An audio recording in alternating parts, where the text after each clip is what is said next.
El KGB ha sido una de las más eficientes agencias de seguridad de todo el mundo. El KGB, el Comité para la Seguridad del Estado de la Unión Soviética de los primeros años, fue disuelto en 1991.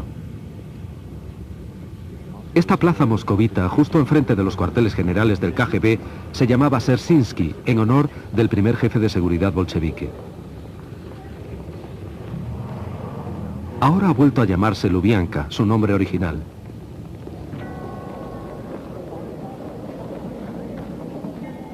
Sin embargo, incluso en la actualidad, KGB es sinónimo de secreto, terror y perversidad.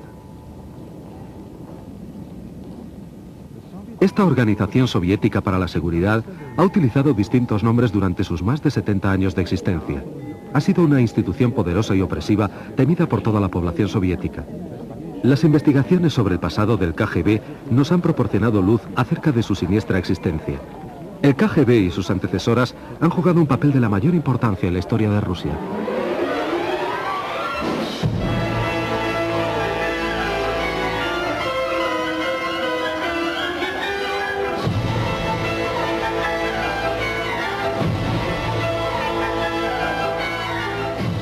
La historia del KGB.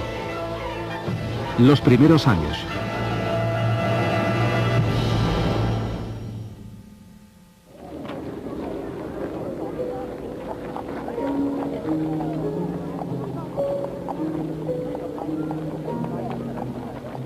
Tras la Revolución de Octubre, los bolcheviques necesitaban organizar una policía secreta.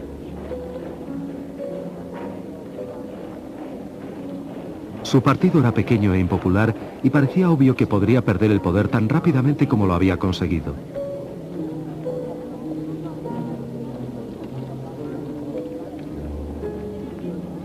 El 7 de octubre de 1917, a instancias de Lenin, el Soviet de los Comisarios del Pueblo estableció la Comisión Extraordinaria de todos los rusos para combatir la contrarrevolución y el sabotaje, la infame Checa.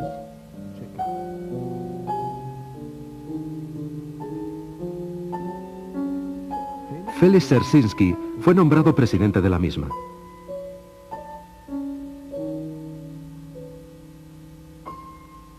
Nacido en 1877, en el seno de una familia polaca noble pero modesta, Dzerzhinsky fue educado en el seno de la religión.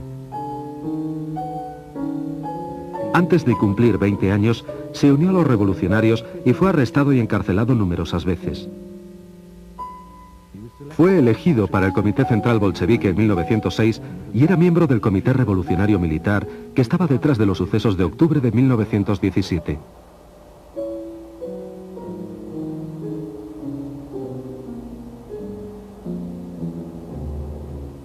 Dzerzhinsky creía apasionadamente que la causa bolchevique debía triunfar a cualquier precio. Se le conocía como el más honesto caballero de la revolución y también como el inquisidor general.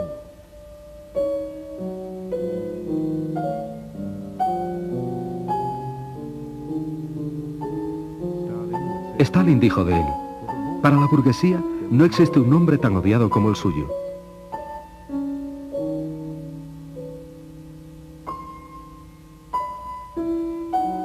El presidente de la Checa casi no tenía equipo de ayudantes ni agentes de confianza.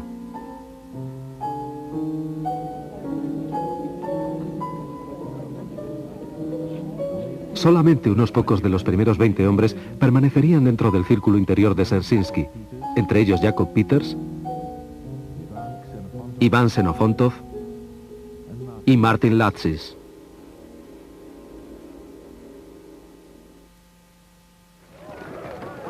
Los bolcheviques asignaron a la Checa misiones de extrema importancia.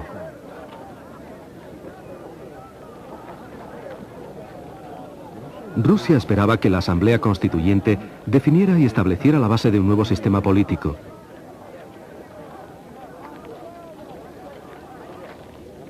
Muchas personas confiaban que así se podría acabar con el poder de los bolcheviques. Las facciones contendientes se preparaban para la lucha en el Parlamento.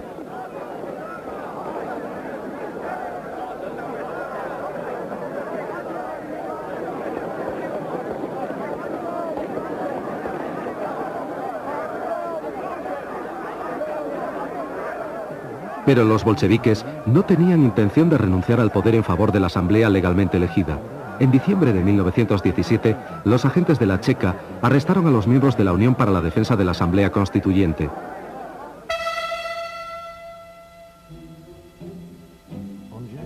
El 5 de enero de 1918, las tropas bolcheviques aplastaron una manifestación de sus seguidores.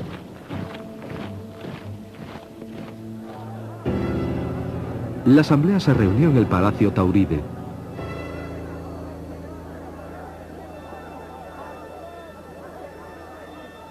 Al día siguiente, guardias dirigidos por agentes de la Checa encerraron a los delegados en el interior del edificio.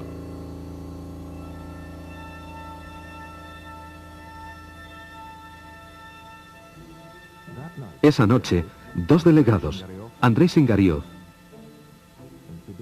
y Fidor Kokoskin, que habían sido arrestados anteriormente, fueron brutalmente asesinados por guardias rojos borrachos.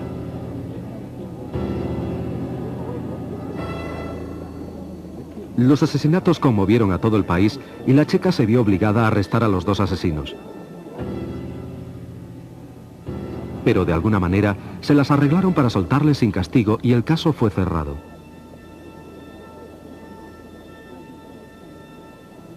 Este incidente representó una muestra de los sucesos que a continuación iban a desarrollarse. Poco a poco, la Checa adquirió una gran soltura en manipular a las multitudes y causar muertes violentas.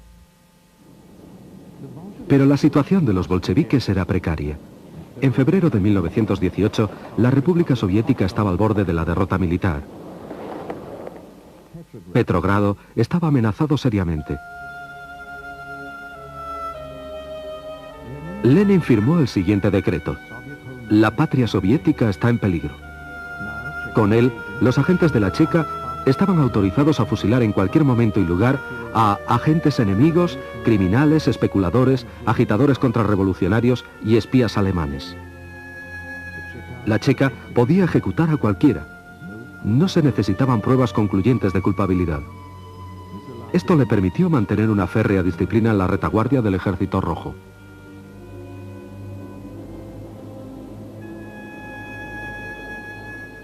Algunos de los ejecutados eran criminales que no representaban ningún peligro para el régimen bolchevique. La gran mayoría eran oponentes políticos, un peligro mucho mayor para la revolución. El verano de 1918 fue un periodo particularmente violento en la lucha de los bolcheviques hacia el poder absoluto. Y una vez más, la Checa jugó un papel clave.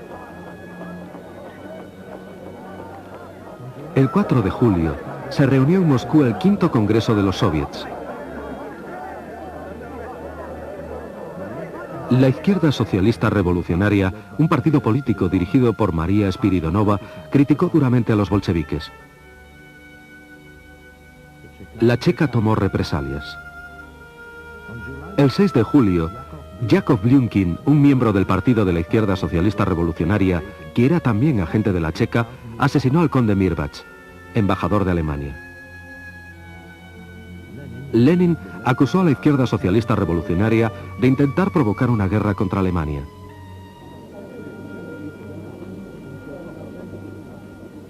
Cuando Dzerzhinsky intentó arrestar al asesino, se encontró con que algunos miembros de la Checa eran leales a la izquierda socialista revolucionaria y se negaron a obedecer sus órdenes. Él y otros jefes bolcheviques fueron arrestados. La lucha había comenzado.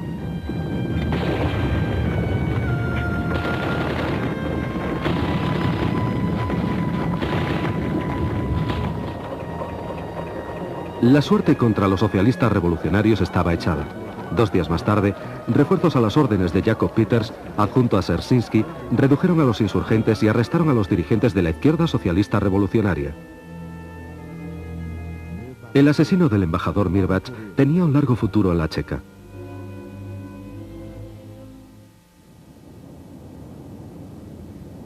Como resultado de la revuelta de julio, los bolcheviques se hicieron fuertes en el poder, pero todavía no estaban seguros. Su siguiente paso sería el terror organizado. En palabras de Dzerzhinsky, un elemento absolutamente normal de toda revolución. Los bolcheviques esperaron a que se les presentara su oportunidad para lanzar el terror rojo. El 30 de agosto, Moisés Uritsky, presidente de la Checa de la región de Petrogrado, fue muerto. A Lenin le dispararon en Moscú y resultó herido. Los socialistas revolucionarios fueron acusados de ambos atentados.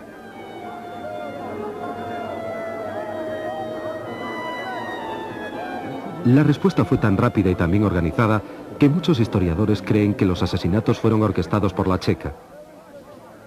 Una hora después de que Lenin fuera herido, sin información fidedigna sobre el atentado, Yakov Sverdlov anunció que la clase obrera se vengará por medio del terror contra todos los enemigos de la revolución.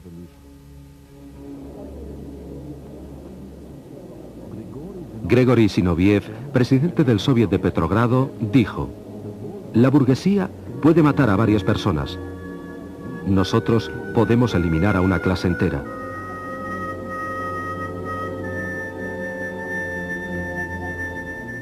En Petrogrado, inmediatamente después de la muerte de Uritsky y de la declaración del terror rojo, 500 rehenes fueron fusilados. Una ola de ejecuciones barrió el país.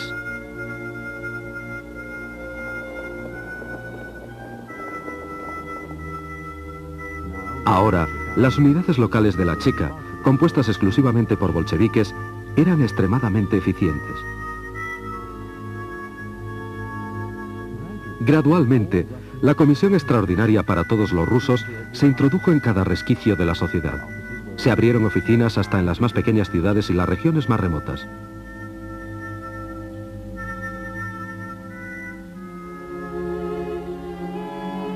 En febrero de 1919, Mikhail Kedrov dirigía el Departamento Especial para la lucha contrarrevolucionaria y el espionaje en el ejército y en la marina.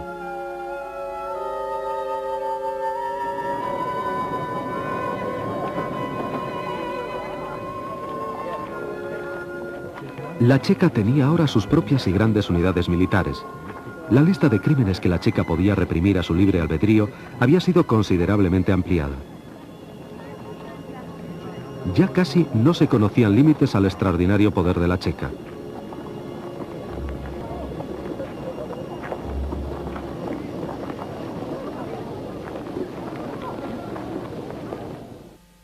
A principios de 1919, Dzerzhinsky y Stalin inspeccionaron conjuntamente el frente del Este. Estuvieron de acuerdo en la importancia de la policía secreta y se daban cuenta de su enorme potencial. Pero el miedo a la Checa no había conseguido paralizar todavía a los enemigos políticos de los bolcheviques. El 25 de septiembre de 1919, una potente bomba estalló en una céntrica calle de Moscú.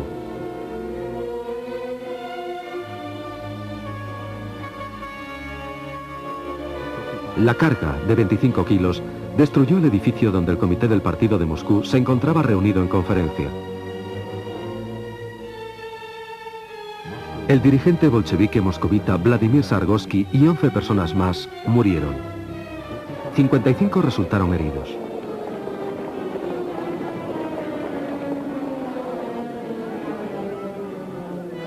Trotsky y Kamenev ensalzaron a los muertos.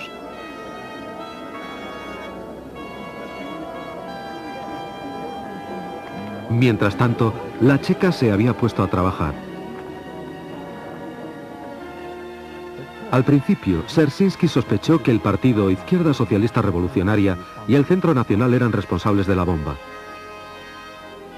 Cientos de miembros de las dos organizaciones que ocupaban diversos cargos fueron fusilados inmediatamente.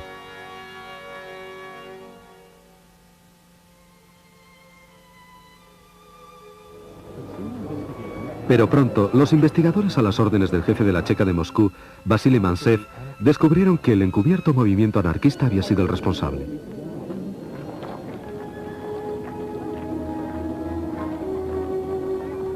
Al cabo de 2 semanas, pisos francos, imprentas clandestinas y talleres de explosivos fueron descubiertos y eliminados. Nadie puso en tela de juicio las ejecuciones injustas. La mayoría de los miembros de la Checa ni siquiera las consideraron un error.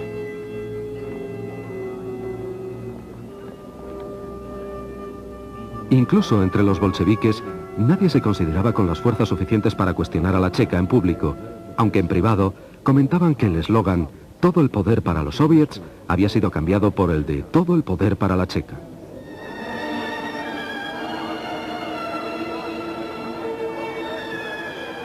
Sin embargo, muchos creían que todo esto estaba justificado por la peligrosa situación militar y política de los soviets. Las victorias de la guerra civil resultaban muy costosas.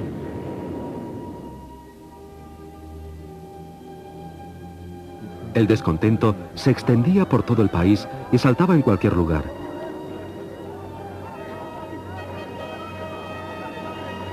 Los bolcheviques llamaban a estos brotes conspiraciones contrarrevolucionarias. Lenin asignó nuevas e importantes misiones al férreo Félix, que aunque todavía dirigía la Checa, se había convertido además en comisario del pueblo para asuntos internos.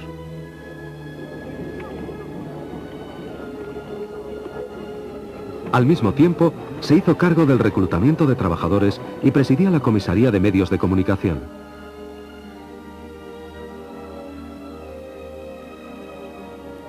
Los guardias fronterizos fueron también subordinados a la Checa.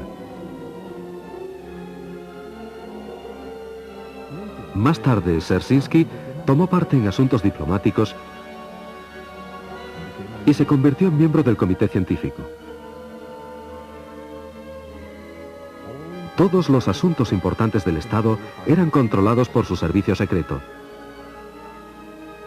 Era obvio que los principales objetivos de la Checa no eran los enemigos de la clase obrera, sino cualquiera que se opusiera al bolchevismo. Desde 1918, los soviéticos requisaban los excedentes alimentarios de los campesinos.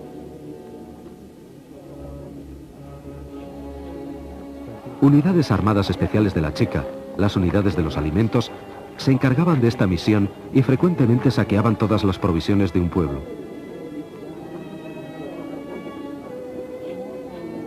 Los que intentaban esconder trigo o pan eran ejecutados inmediatamente.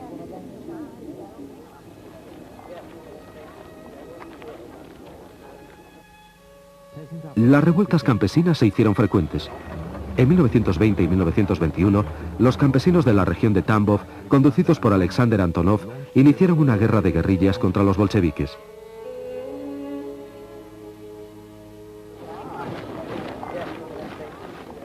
El gobierno soviético respondió con incursiones de castigo. Los efectivos del Ejército Rojo que luchaban contra Antonov fueron reforzados con destacamentos especiales de la Checa, incluyendo la unidad acorazada organizada por el mismo Dzerzhinsky.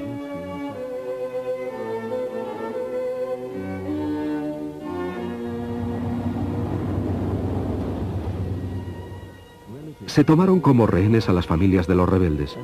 Se estableció una red de campos de concentración a través de toda la región. A los grupos de guerrilleros que no se rindieron se les exilió o fusiló.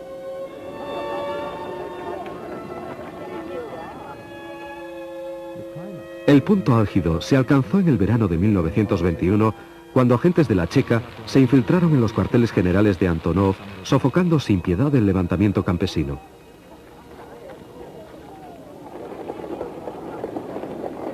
Ese mismo año, los bolcheviques reprimieron también la otra amenaza a su poderío, la revuelta de los marineros de la base naval de Kronstadt.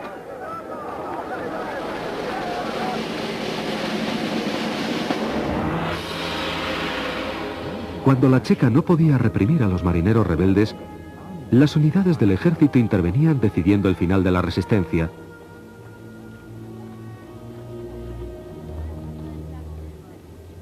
Y la Checa remataba el trabajo. Muchos rebeldes fueron fusilados, otros fueron encarcelados o exiliados.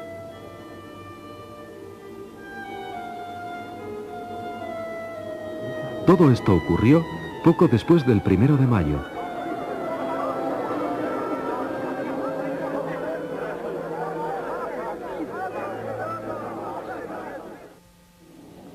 En 1921, Rusia atravesó una espantosa hambruna que causó la muerte de 5 millones de personas.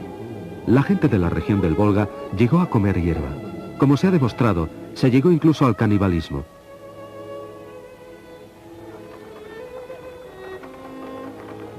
Los labradores huían de sus pueblos tratando de sobrevivir.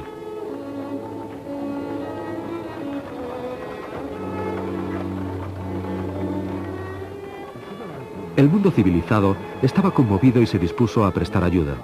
Anatole France donó su premio Nobel para combatir la carestía. Se fundó la Administración Americana de Socorro para llevar alimentos a Rusia.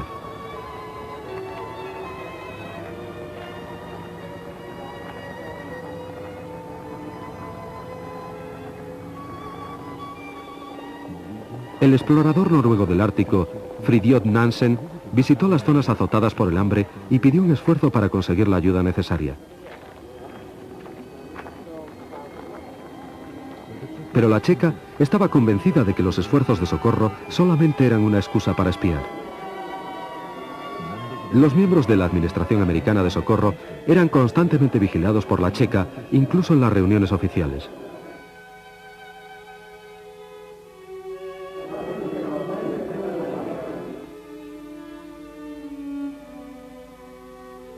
Muchos fueron detenidos.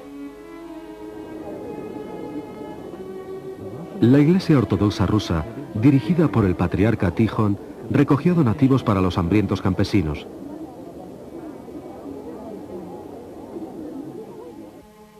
Pero los bolcheviques temían que su autoridad fuera menoscabada y prohibieron los esfuerzos de la Iglesia. El gobierno soviético fundó entonces el Comité Estatal para el Socorro al Hambre. Este solicitó a la Iglesia que donara todos los tesoros que no fueran utilizados para los oficios religiosos.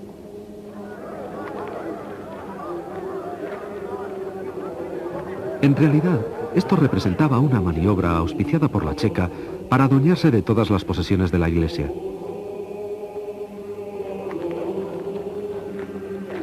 El patriarca Tijón trató en vano de pedir ayuda al gobierno e intentó quejarse a Lenin de la tiranía de la checa. Él no conocía la carta de Lenin dirigida a todas las autoridades locales, apremiándoles a cerrar todas las iglesias y matar a tantos clérigos como fuera posible.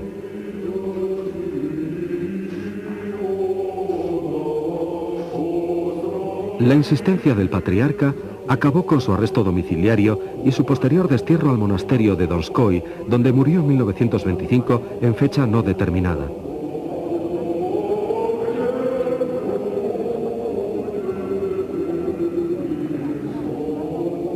Desde aquel momento, la Iglesia Ortodoxa quedó prácticamente controlada por el Estado. Tras 8 años de dominio bolchevique, la mayoría de las iglesias habían sido desacralizadas o destruidas.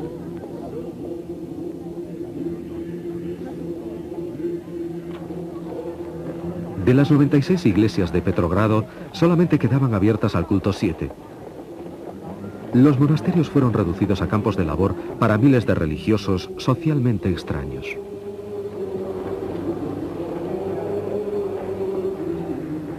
La tesorería del Estado absorbió los bienes de la Iglesia, valorados en millones de rublos oro, pero que sin embargo no fueron utilizados para aliviar el hambre. Los bolcheviques favorecieron otras empresas. Un tren especial de la Checa fue enviado desde Moscú a Siberia. Transportaba a agentes dirigidos por el mismo Dzerzhinsky para requisar alimentos. Sus ayudantes estaban autorizados para recolectar provisiones por cualquier procedimiento y llevarlas a la Rusia europea.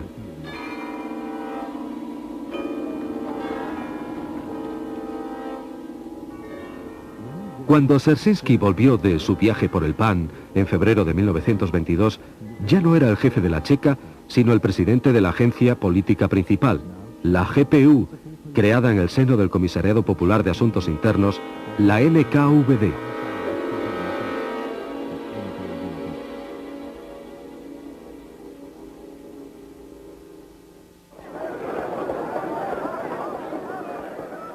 Cuando la guerra civil terminó, los bolcheviques deseaban proclamar que los poderes extraordinarios de la Checa ya no eran necesarios. La administración política era lo más importante.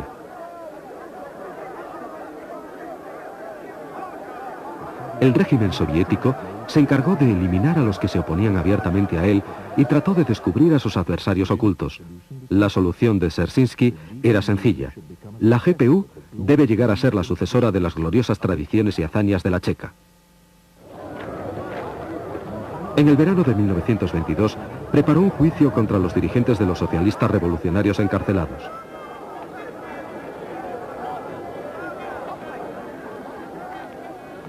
fue precursor de los juicios para la galería que Stalin llevó a cabo en los años 30.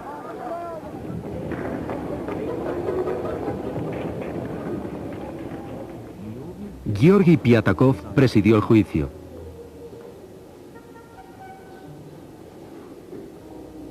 Nikolai Krylenko y Anatoly Lunacharsky fueron los acusadores. Los asistentes al alto tribunal eran en su mayoría agentes de la GPU vestidos de paisano.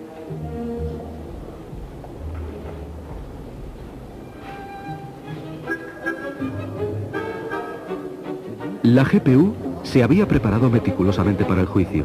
Algunos acusados fueron inducidos a declararse culpables implicando a sus antiguos camaradas, miembros del Comité Central Socialista Revolucionario.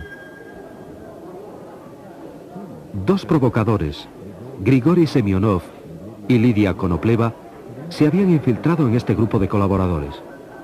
Nikolai Bukharin, que era el defensor, estaba virtualmente controlado por la acusación.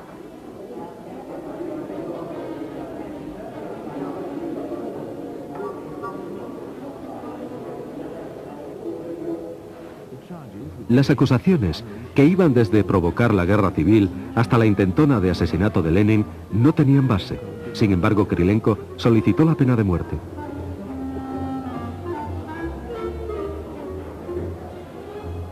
Las cosas no resultaron, sin embargo, como habían sido planeadas. Los que amañaron el juicio no estaban satisfechos. Los acusados no se asustaron y no confesaron. Rehusaron declararse culpables y acusaron al régimen bolchevique de tiranía y de torturar a los testigos.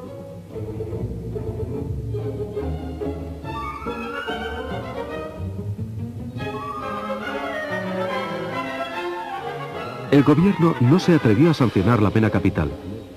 Lev Kamenev sugirió que la ejecución fuera demorada indefinidamente y que los 12 socialistas revolucionarios fueran encarcelados de por vida.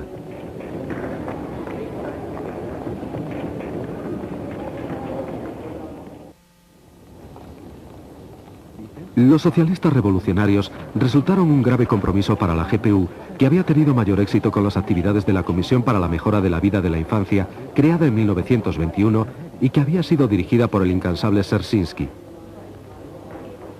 De acuerdo con el comisario popular de Educación Lunacharsky, Dzerzhinsky creía que el comisariado de educación era inadecuado y necesitaba la experiencia de la Checa.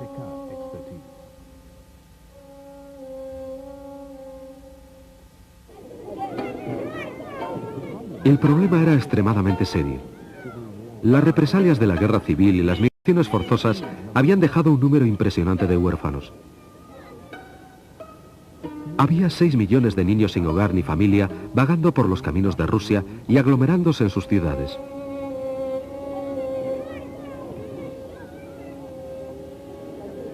Los objetivos de la Checa al fundar esta comisión eran no solo mejorar las condiciones de vida de la infancia, sino disminuir a su vez la delincuencia infantil. Se construyeron orfelinatos especiales en toda Rusia bajo la supervisión de la Checa GPU. Les dieron amparo, ropas, comida y educación elemental. Pero lo más importante era que los niños pasaban a estar controlados.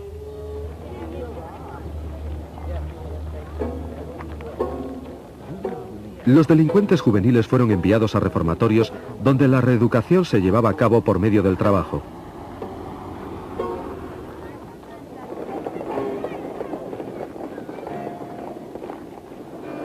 El reformatorio más famoso se llamaba Félix Dzerzhinsky y estaba dirigido por Anton Makarenko.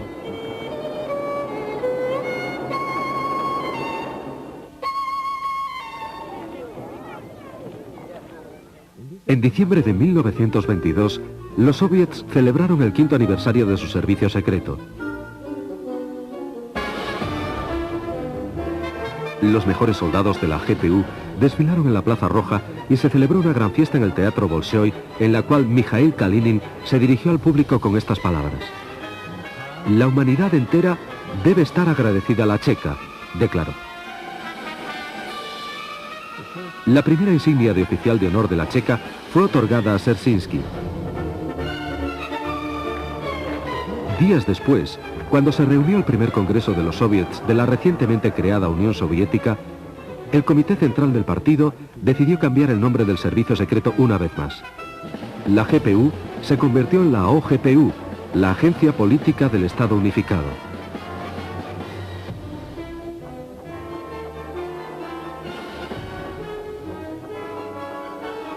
Esta organización debía vigilar no solamente a Rusia, sino a toda la Unión Soviética.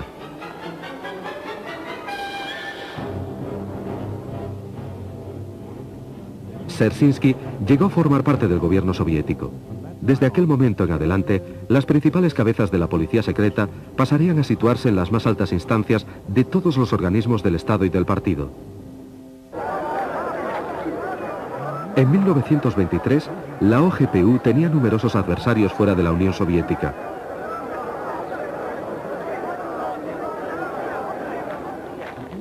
El enemigo recurrió con frecuencia a atentados terroristas. El distinguido diplomático soviético Vlakov Borovsky fue tiroteado a quemarropa en Lausanne. En Rusia, la OGPU, famosa por sus métodos terroristas, deploró el asesinato y organizó una protesta pública contra el asesinato político.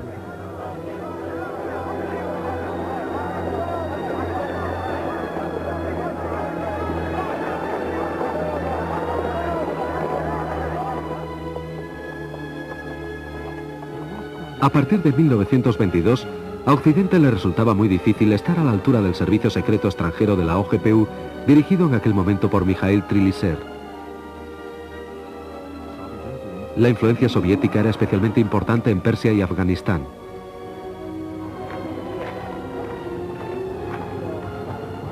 Pero el principal objetivo de la OGPU estaba dentro de la propia Unión Soviética.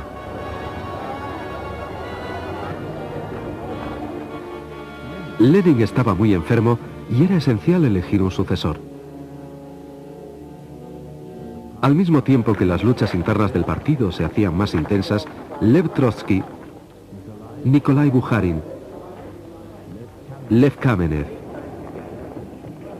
Grigori Zinoviev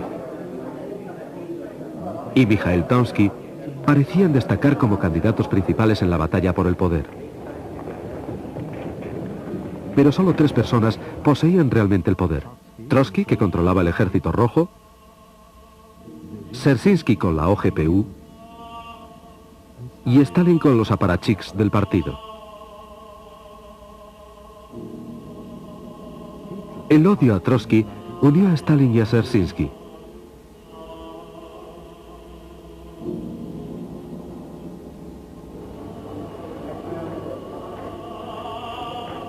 En diciembre de 1923, Dzerzhinsky llegó a decretar que los seguidores de Trotsky eran enemigos del partido, sin lugar alguno posible en la OGPU.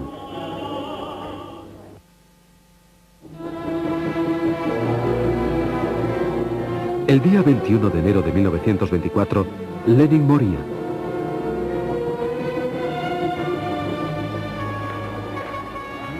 Durante los 6 días siguientes, mientras la muchedumbre soviética lloraba al dirigente bolchevique, el Comité Central del partido decidía quién se haría cargo del poder en el futuro. Dzerzhinsky presidía la comisión del funeral de Lenin.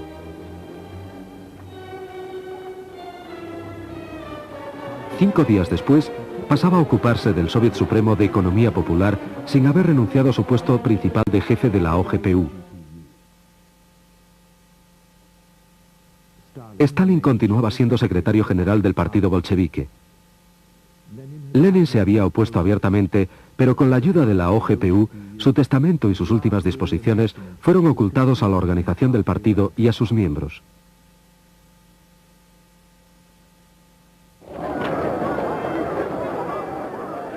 En 1924, esta agencia política se había convertido en una institución muy bien organizada, con cientos de miles de empleados, tanto oficiales como secretos, un gran número de servicios y departamentos y una gran cantidad de soldados que aventajaban a la mayoría de las unidades del Ejército Rojo, tanto en equipos como en entrenamiento.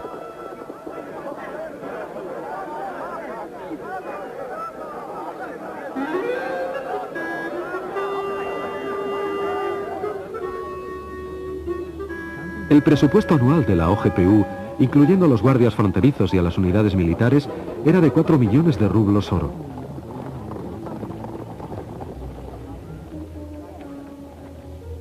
El servicio secreto extranjero tenía un presupuesto de 3 millones de dólares. Los agentes de la OGPU disfrutaban de lujosos apartamentos y tenían acceso a tiendas especiales bien surtidas de artículos de calidad. Los miembros de la OGPU se consideraban como un grupo de escogidos, un Estado dentro del Estado. Al mismo tiempo, tenían directrices especiales para efectuar propaganda política entre las masas y tener estrechos contactos con ellas para reforzar la autoridad de la OGPU.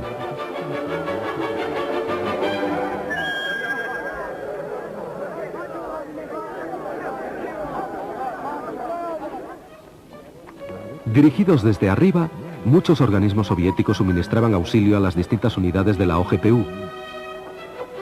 Podía considerarse como la indestructible conexión entre el pueblo y el servicio secreto.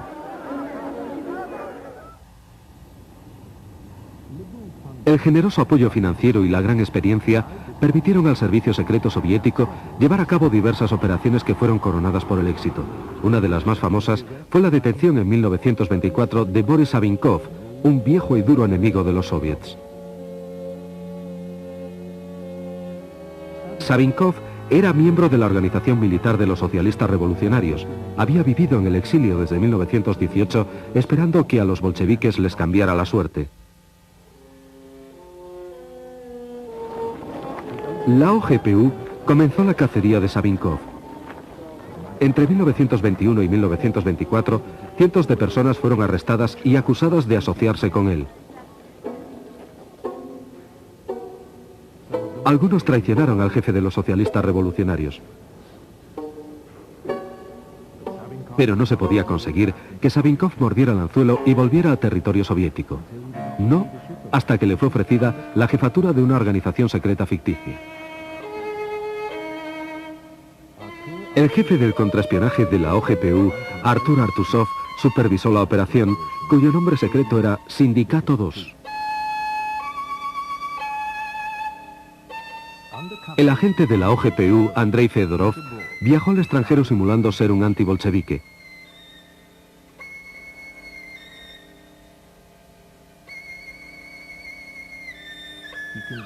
Convenció a Savinkov que los rusos esperaban su vuelta. Después de que Savinkov y sus compañeros cruzaran la frontera, el adjunto a Artuzov, Piliar, los detuvo en Minsk. El tribunal emitió un veredicto sensacional. Savinkov no fue ejecutado, sino condenado a 10 años de prisión.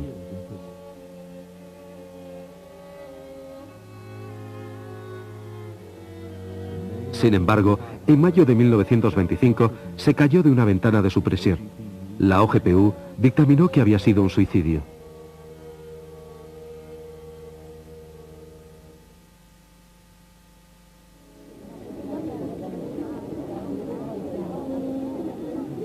A lo largo de 1925, Stalin reforzó su posición. Su maniobra más importante fue cesar a Trotsky como jefe del Ejército Rojo.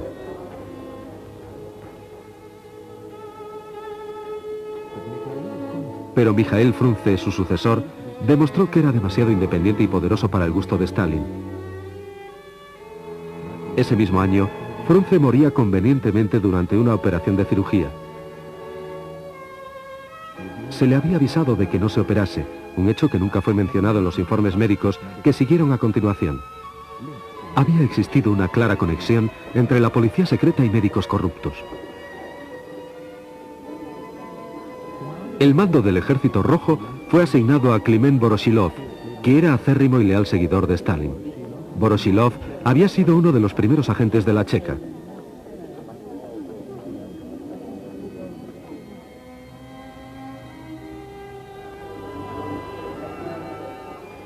En 1925 tuvo lugar otra lucha intestina por el poder en el seno del partido. Con el firme soporte de Dzerzhinsky, Sergei Kirov se convirtió en secretario de la organización del partido de la ciudad de Leningrado.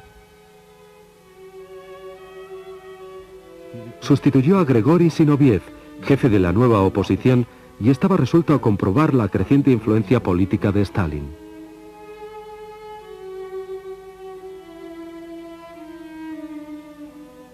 Muchos historiadores creen que en sus últimos años de vida, Dzerzhinsky recelaba cada vez más de Stalin. No obstante, su última aparición pública fue en apoyo del secretario general.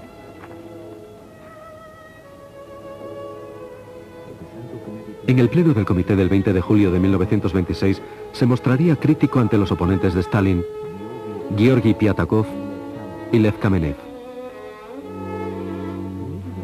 Inmediatamente después de su discurso, Dzerzhinsky sufrió un colapso. El médico acudió a atender al enfermo bastante tarde. 2 horas después, Dzerzhinsky moría en brazos de su subordinado, Abram Belenki.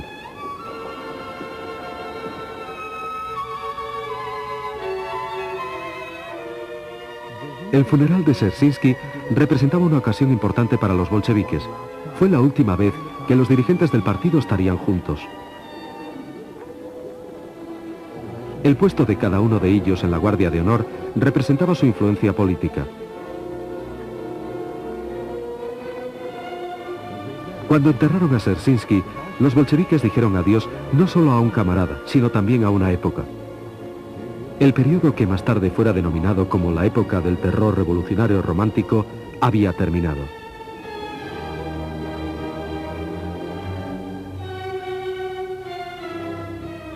El 30 de julio de 1926, Vyacheslav Meszynski se convertía en presidente de la OGPU. Meszynski había nacido en 1874.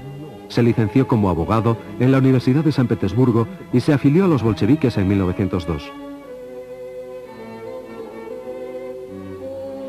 Después del golpe de octubre, Meszynski fue nombrado comisario popular de finanzas y después cónsul general en Berlín. En 1919 fue transferido a la Checa y llegó a ser posteriormente adjunto a Dzerzhinsky.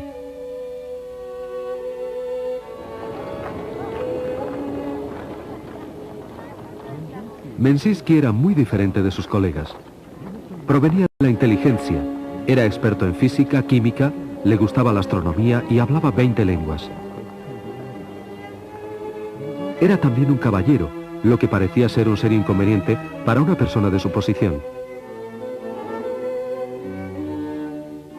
Trotsky lo describió como un hombre en la sombra. Pero eso era justamente lo que Stalin necesitaba.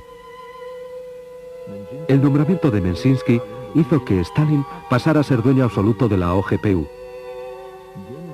El segundo al mando de Meszynski, Genrikh Yagoda, llegó a convertirse en una herramienta en manos de Stalin.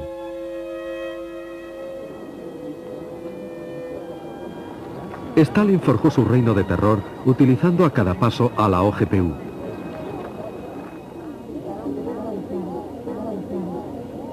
El país estaba en vías de industrialización.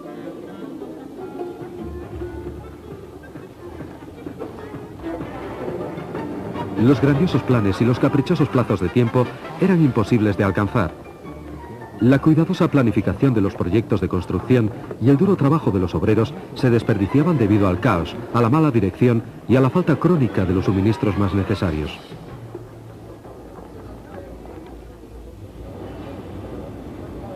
El partido no podía acusar de ello a sus ineptos e inexpertos directores rojos. En su lugar, los bolcheviques buscaron otras cabezas de turco. La OGPU encontró una solución. El desarrollo industrial era lento debido al sabotaje de los especialistas burgueses, etiqueta que fue colocada a los ingenieros veteranos que no tenían un pasado bolchevique. Un grupo de ingenieros experimentados de la cuenca carbonífera del Donetsk fue detenido en 1928, acusados falsamente de actividades contrarrevolucionarias. El caso Shatki, elaborado por la OGPU, fue uno de los primeros juicios para la galería.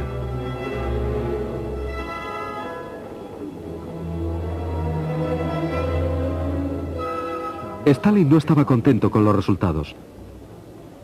Solamente 16 de los 58 acusados se declararon culpables. A pesar de intensas investigaciones, el acusador Nikolai Krylenko no pudo presentar pruebas concluyentes de los graves delitos de los acusados. El Tribunal Supremo, presidido por Andrei Vyshinsky, sentenció a 11 ingenieros a la pena capital, pero el gobierno rehusó sancionar la sentencia y solamente fueron encarcelados.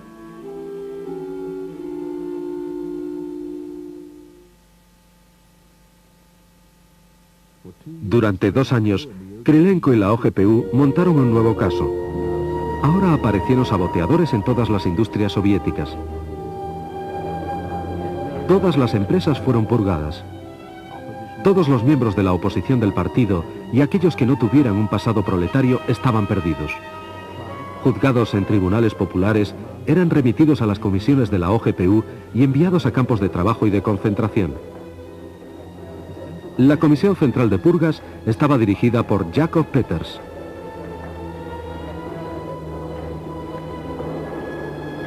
Más tarde, en los años 30, el figurado e inexistente partido industrial, el Prompartilla, fue cargado con las culpas.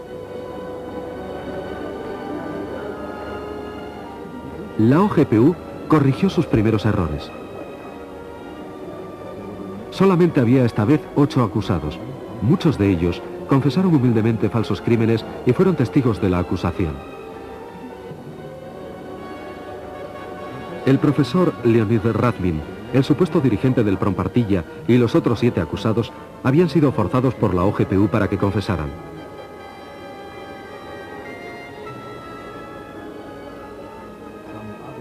Algunos otros acusados menos cooperantes habían sido ejecutados. En una representación teatral de Gracia, se sentenció a muerte a aquellos que confesaron, pero se les conmutó la sentencia 2 días después por una pena de 10 años de cárcel.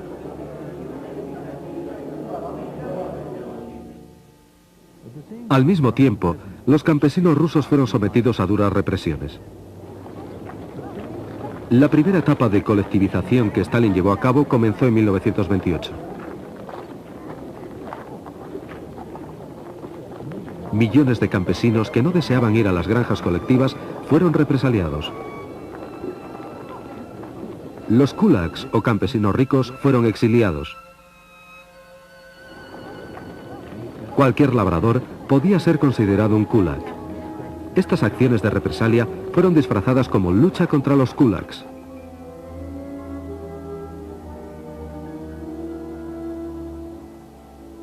Los pueblos fueron abandonados.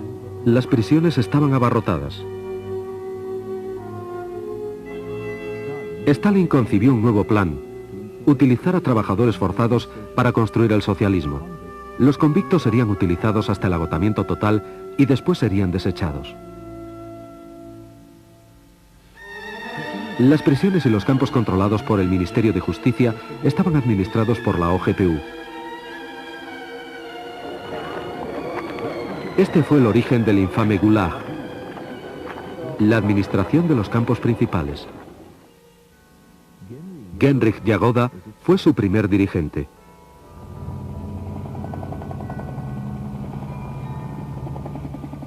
Solovki fue el campo de pruebas del Gulag.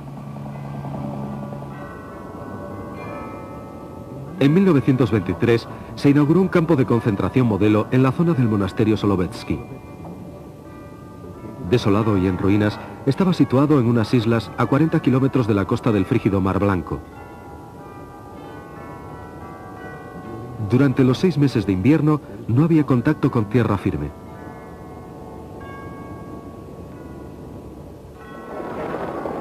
Los internos eran humillados y maltratados, castigados y torturados. Muchos fueron ejecutados sin juicio alguno.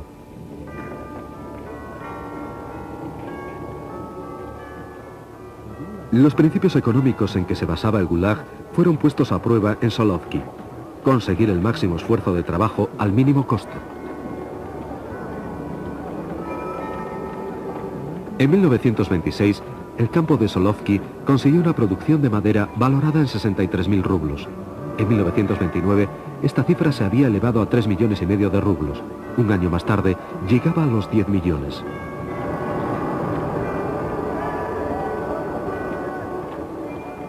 El número de convictos pasó de 3.000 en 1923 a 50.000 en 1930.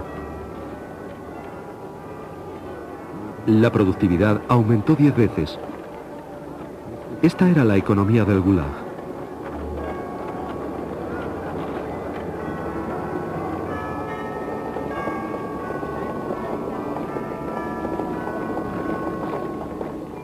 Pero la empresa maderera, incluso a escala gigantesca, no tenía un gran impacto político. Stalin deseaba un proyecto monumental que se pudiera llevar a cabo fácilmente y a poco costo, que arrojara unos resultados impresionantes.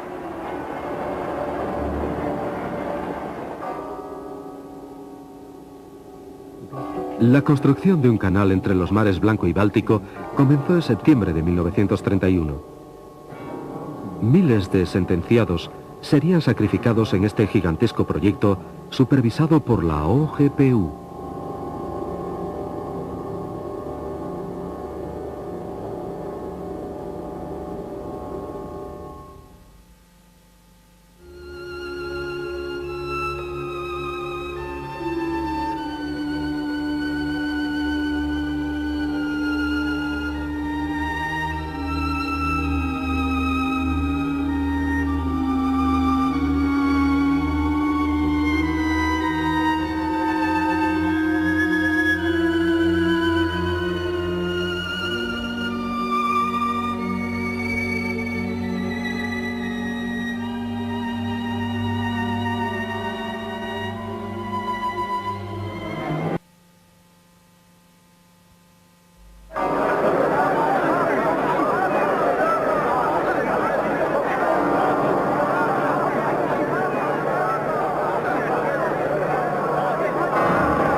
Los bolcheviques se dieron cuenta enseguida que tenían que conservar el poder que habían conseguido en octubre de 1937. Los nuevos gobernantes de Rusia crearon una comisión extraordinaria para prevenir la contrarrevolución. Fue conocida con el nombre de la Checa, el escudo y la espada del gobierno soviético. Al cabo de una década, toda la resistencia había sido aplastada. Los que no estaban de acuerdo con el nuevo régimen fueron muertos, forzados a emigrar o deportados a campos de concentración. Para conseguir las ambiciosas metas de Stalin, Rusia debería pagar un precio muy elevado. Su visión del socialismo requería el trabajo de millones de esclavos. La Organización para la Seguridad del Estado, conocida como la Administración Política del Estado Unificado, OGPU, comenzó desde 1922 a cambiar su misión de eliminación de la oposición a suministrar trabajadores forzados para la construcción del infame Gulag.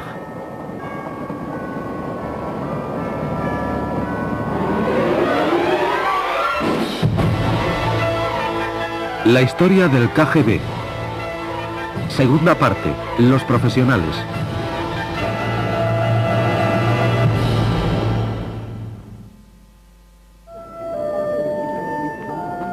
El primer gran proyecto de la OGPU, un canal entre los mares Blanco y Báltico de poco valor práctico, debía demostrar al mundo el impresionante potencial soviético.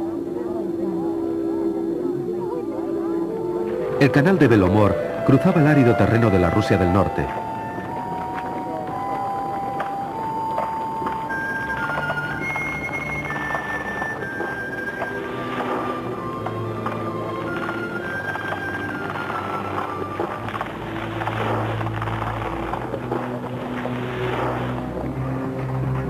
Millones de metros cúbicos de rocas y tierra fueron excavados a mano.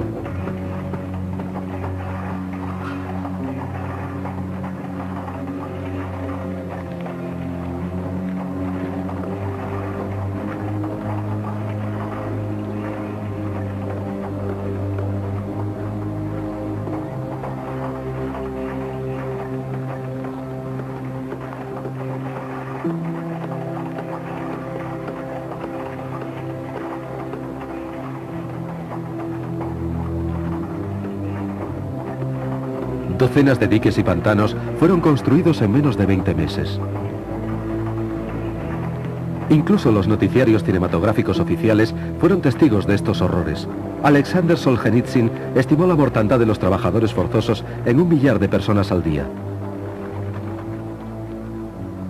Al cabo de un año, un número enorme de obreros había perecido, solo para ser sustituidos a continuación.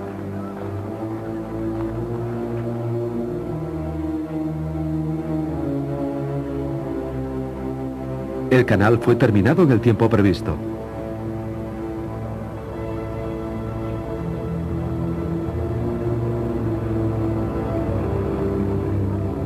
Los dirigentes de la OGPU se lo comunicaron orgullosamente a Stalin antes de la celebración del 1 de mayo de 1933.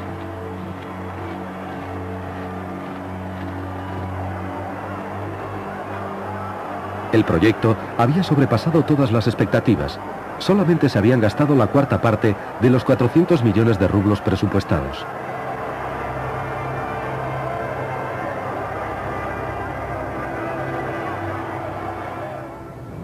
En julio, Stalin, Voroshilov y Kirov viajaron a lo largo del canal de Belomor.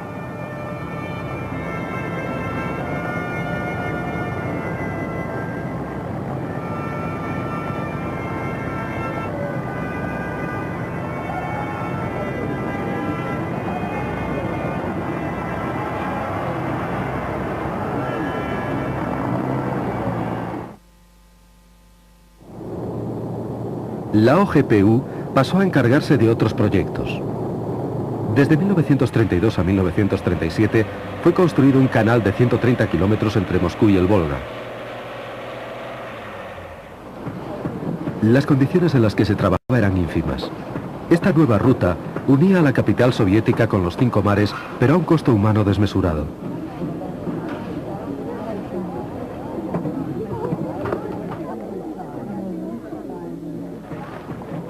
La construcción ferroviaria se hizo posible gracias a los trabajos forzados.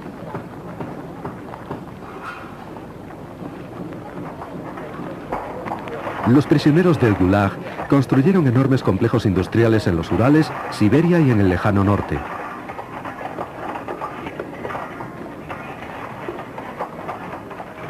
Los convictos ayudaron a construir el metro de Moscú, una maravilla de la ingeniería.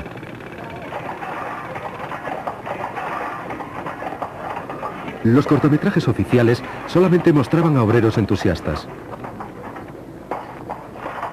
Las revueltas llamaban poco la atención. En 1933, las condiciones de trabajo infrahumanas provocaron huelgas que fueron sofocadas por la OGPU.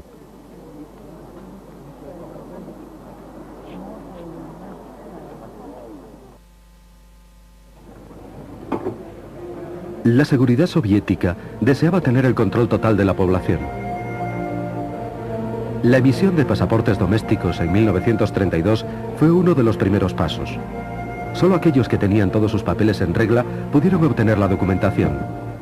La más ligera irregularidad en el historial de una persona era motivo de prisión. Ahora el gobierno podía también supervisar y limitar los viajes.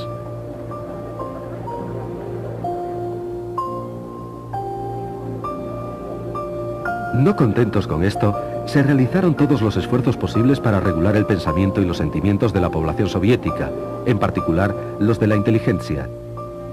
Lenin había desdeñado la inteligencia llamándola más o menos basura. Desde los primeros días de la revolución en este estrato social había estado constantemente vigilado por la Checa.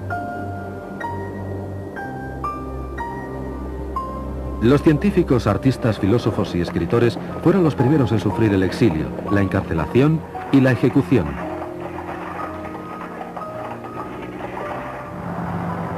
En 1922, la OGPU deportó a 200 prominentes intelectuales. Los que permanecieron en Rusia tuvieron que soportar un peligro manifiesto. Con frecuencia, los agentes de la OGPU se ganaban falsamente la confianza de intelectuales eminentes. Por ejemplo, en 1921, el agente Yakov Agranov se hizo pasar por amigo del poeta Nikolai Gumilyov mientras apañaba una acusación contra él. Gumilyov fue denunciado por traidor y fusilado.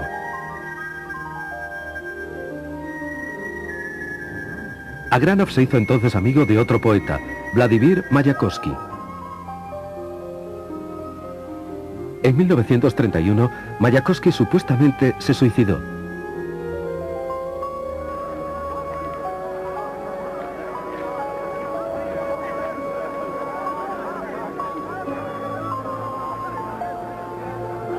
Todavía existen muchas dudas acerca de la muerte de otro genio de la literatura, Sergei Yesenin.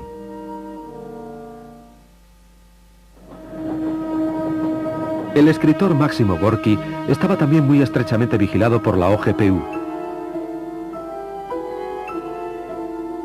En 1928, Gorki aceptó en su residencia de Italia una invitación del gobierno soviético para volver a su patria.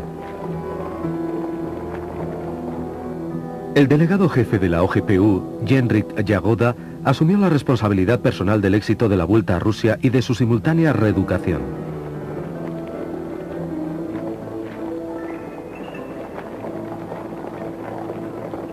Todas las apariciones públicas de Gorki fueron preparadas por la OGPU.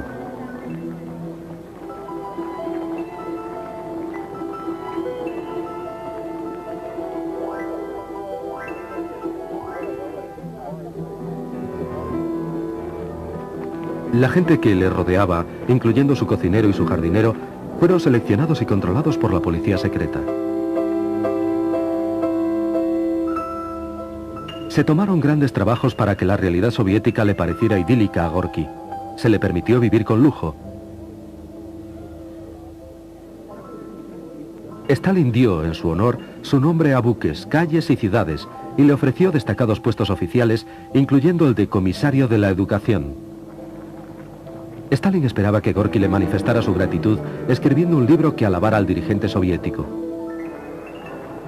De hecho, el régimen soviético ya había sido elogiado por algún eminente escritor occidental invitado a la Unión Soviética, entre ellos Bernard Shaw y Henry Barbus.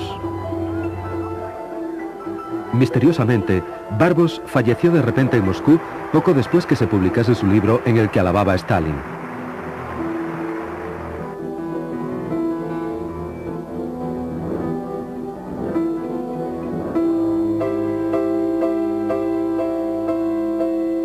Pero Gorki no quería escribir un libro sobre el jefe del partido.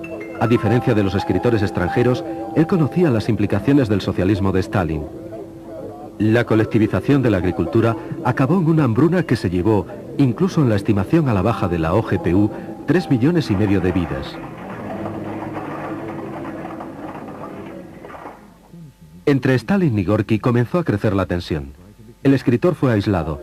No se le permitía salir de la Unión Soviética.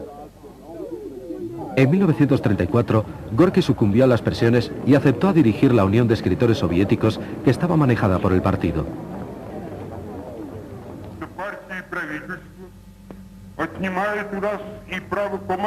El partido y el gobierno hacen que no sea precisa la necesidad de que unos manden a otros. En su lugar, nos garantiza el derecho a la enseñanza. Enseñar significa intercambiar experiencias, solo eso.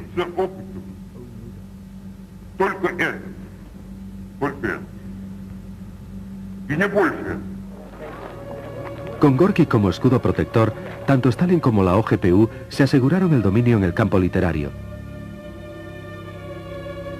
Más de la tercera parte de los 600 delegados del primer Congreso de Escritores Soviéticos fueron víctimas de los horrores de la policía secreta.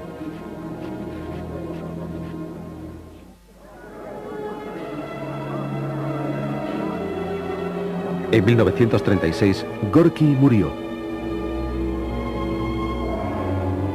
De acuerdo con las fuentes oficiales, la negligencia de sus médicos fue la causa de su muerte, pero los historiadores opinan que la culpa fue de la OGPU. Stalin y la policía secreta atribuían regularmente la responsabilidad de sus crímenes a personas totalmente inocentes. 1934 fue un año de cambio. A principios se celebró el 17º Congreso del partido. Más tarde fue llamado el Congreso de los Vencedores, en el que, por supuesto, había existido unidad interna y ausencia de disensión. El Congreso fue un éxito para Stalin y su camarilla, pero no había sido un éxito fácil. La elección del Comité Central del partido fue por votación secreta. Sergei Kirov, apoyado por los obreros, obtuvo la mayoría. Se emitieron 4 votos contra Kirov y 289 contra Stalin. Estas cifras fueron ocultadas al Congreso.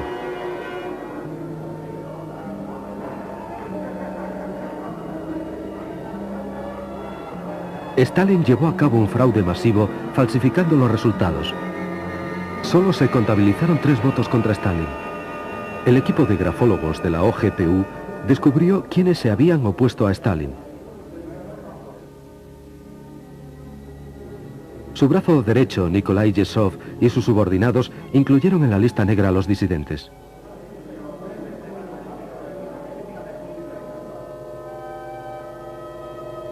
Poco tiempo después, el presidente de la OGPU, Vyacheslav Mesinsky, murió. Fue enterrado con honores. Su equipo y muchos miembros del partido sospecharon que había sido envenenado por su adjunto, Yagoda. Stalin acusó de la muerte de Mesinsky a los seguidores de Trotsky. Genrikh Yagoda fue nombrado nuevo presidente. En 1934, Yagoda tenía 43 años. De aprendiz de grabador, había llegado a convertirse en un revolucionario profesional. Su boda con la nieta de Yakov Sverdlov le había asegurado un rápido ascenso en la jerarquía del partido. Se había afiliado a la Checa en 1920. Como adjunto de Mesinsky, había supervisado todas las operaciones domésticas de la OGPU. Stalin nunca puso en duda la lealtad de Yagoda. Este recibió el control no solo de la OGPU, sino también de la policía, de la Guardia Fronteriza, de los campos de concentración, prisiones y bomberos, todos ellos subordinados a una organización de reciente creación. El Comisariado Popular de Asuntos Interiores, la NKVD. La información pública acerca de las actividades de la NKVD estaba restringida. Se efectuaron llamamientos recabando el apoyo popular para la NKVD.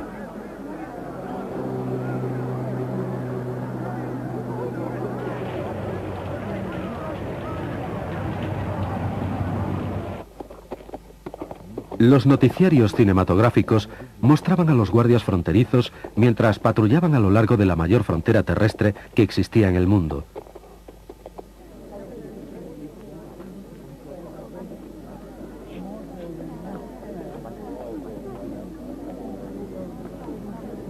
Todas las demás actividades permanecían secretas. Una de las primeras acciones de Yagoda fue establecer conferencias especiales, organismos punitivos con autoridad para firmar sentencias de muerte sin llegar a ver al acusado.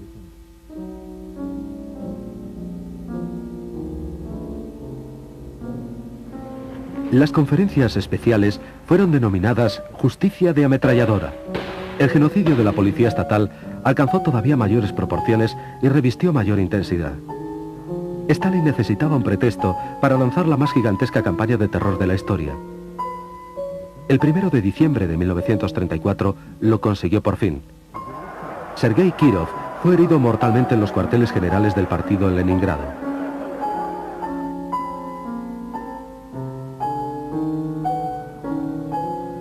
Inicialmente, su muerte fue atribuida a un demente asociado con un grupo imaginario de saboteadores. Pero de hecho, el asesinato fue llevado a cabo por la sección de la NKVD de Leningrado, siguiendo órdenes de Stalin.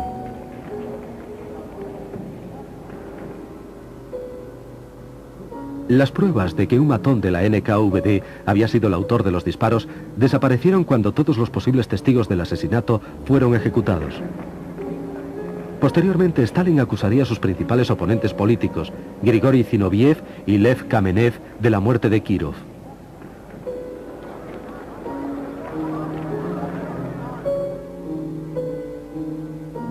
El 15 de enero, ambos fueron juzgados y sentenciados a 5 años en los campos de trabajo, aunque no existían pruebas de su culpabilidad.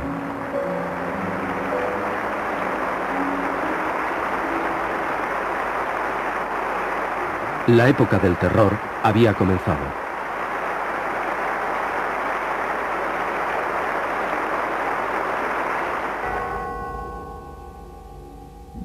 En 1936, el secretario del Comité Central del partido, Nikolai Yezhov, comenzó a preparar el primer juicio de Moscú. Los acusados fueron culpados de participar en una gigantesca conspiración anti-estalinista que supuestamente ligaba con Trotsky a Zinoviev, Kamenev y otros dirigentes de la derrotada oposición.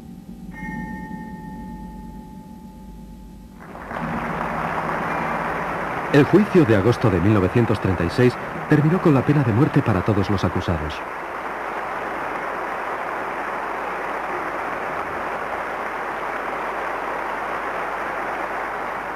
En las semanas siguientes, juicios sumarísimos de la NKVD sentenciaron a miles de personas consideradas como desleales al régimen.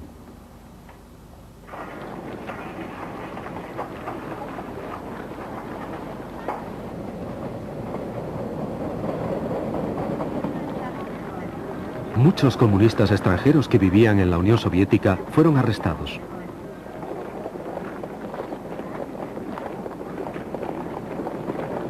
Yagoda reforzó el espionaje en el extranjero.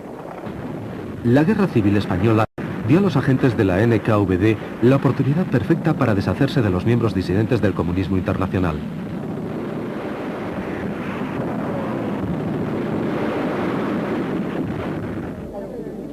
Aquellos comunistas extranjeros que se habían opuesto a Stalin y que temerariamente habían marchado como voluntarios a luchar en España fueron identificados y secretamente ejecutados durante las hostilidades. En la segunda mitad de 1936, obedeciendo una orden de Stalin, la NKVD se preparó para el segundo juicio de Moscú. Los arrestados fueron acusados de ser dirigentes de una organización paralela. Supuestamente, la organización había estado preparando el lanzamiento de una campaña de terror en caso de que la conspiración de Zinoviev y Kamenev fallara. Entre los 17 acusados estaba Grigori Sokolnikov, un antiguo ministro de Finanzas.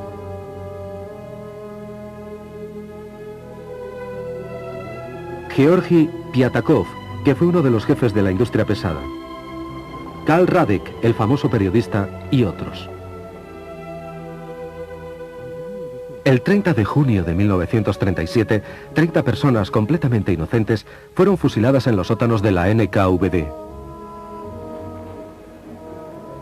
3 semanas más tarde, el comisario del pueblo para la industria pesada, Sergo Orsonikidze, murió súbitamente. Era uno de los más íntimos colaboradores de Stalin y su amigo personal. Se había sentido con derecho a criticar las decisiones de Stalin.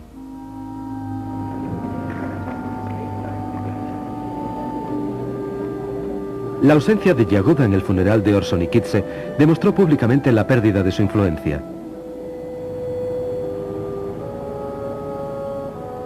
En octubre de 1936, el jefe de seguridad había sido degradado al rango inferior de comisario de comunicaciones.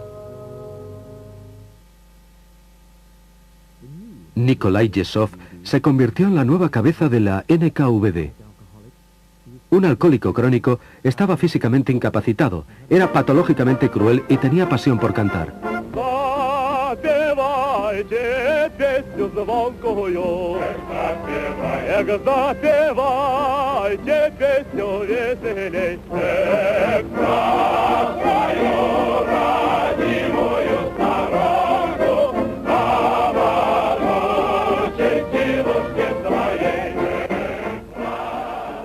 El periodo más espantoso de la historia soviética había comenzado.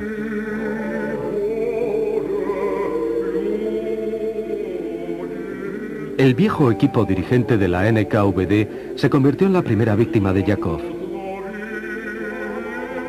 Casi todos los oficiales de alta graduación de la policía secreta fueron convocados a Moscú. No regresarían jamás. Yesov diezmó los cuadros del servicio secreto militar soviético. En 1937, el legendario viejo alias general Grishin, alias Jan Bersin, jefe de la administración del Servicio Secreto Militar del Ejército Rojo, que estaba prestando servicio en España, fue llamado a la Unión Soviética, donde fue ejecutado. Al mismo tiempo, la NKVD eliminó a docenas de sus propios espías. Cadáveres sin identificar fueron encontrados en los oscuros callejones de París, Génova y otras ciudades. En junio de 1937, el terror golpeó al alto mando del Ejército Rojo. Los más distinguidos oficiales de alta graduación, Tukhachevsky, Yakir, Uborevich, Eidemann, Kork y otros, fueron acusados de conspiración antisoviética y ejecutados. Menos de un año después, los oficiales que juzgaron a Tukhachevsky y a sus compañeros fueron a su vez eliminados. El jefe supremo de la Fuerza Aérea, Yakov Alnis, el jefe de ejército del Extremo Oriente, Vasily Blyuker, el jefe de la región militar de Leningrado, Pavel Divenko, y el mariscal Alexander Yegorov perecieron juntamente con decenas de millares de oficiales de diversa graduación y posición. El éxito de esta purga fue celebrado en una reunión para conmemorar el 20º aniversario del aparato de seguridad soviético, que había comenzado con la Checa, continuó con la OGPU y estaba ahora encarnado en la NKVD. El acontecimiento se conmemoró el 20 de diciembre de 1937 en el Teatro Bolshoi. Anastas Mikoyan dijo: "Cada ciudadano de la Unión Soviética es un empleado de la NKVD". El aniversario fue celebrado también en todo el país.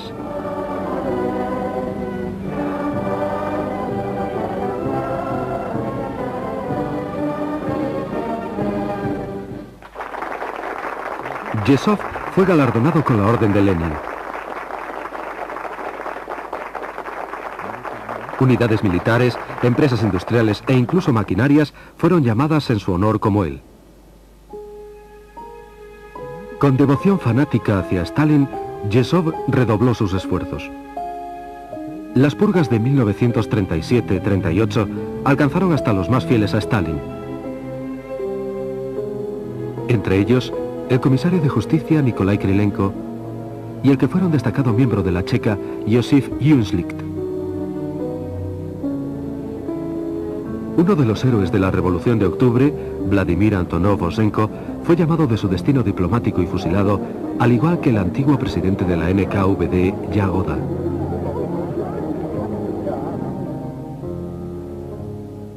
Yagoda era el principal testigo y colaborador de los crímenes de Stalin, incluyendo el asesinato de Kirov. Cuando a Stalin le fue imposible evitar las sospechas públicas del asesinato, hizo recaer la culpa en la NKVD dirigida por Yagoda. Súbitamente, se relacionó a Yagoda con Trotsky y se le hizo responsable de las muertes de Mesinsky y Gorky.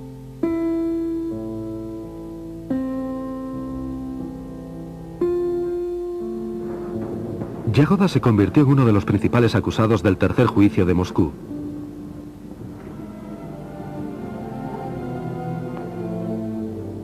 Junto a él estaba el teórico y miembro del Politburó Nikolai Bukharin, el jefe del gobierno soviético Alexei Rykov, el secretario del Comité Central Nikolai Kresinsky, antiguo adjunto a Lenin, y Christian Rakovsky, un respetado bolchevique, jefe de la Ucrania soviética. El infame Andrei Vyshinsky representaba a la acusación.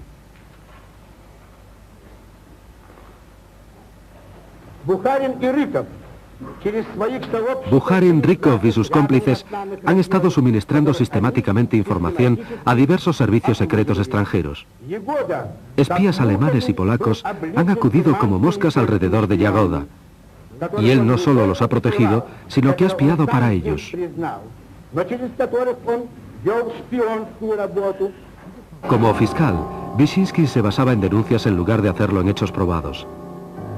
La NKVD se encargaba de forzar las confesiones.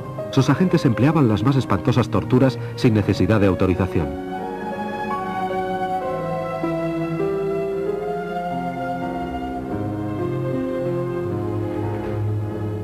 La única forma de evitar la tortura era el suicidio. Algunos se atrevieron a cometerlo, entre ellos Mikhail Tomsky, Jan Gamarnik y Piotr Skripnik.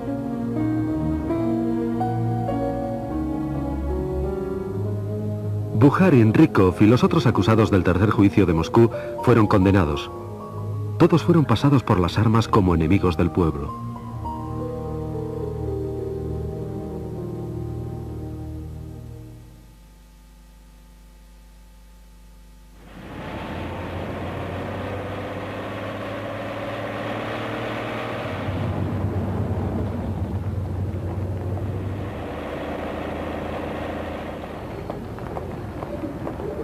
La justicia había desaparecido del Estado soviético, se había eliminado sistemáticamente a los viejos bolcheviques y se había declarado la guerra a las masas populares.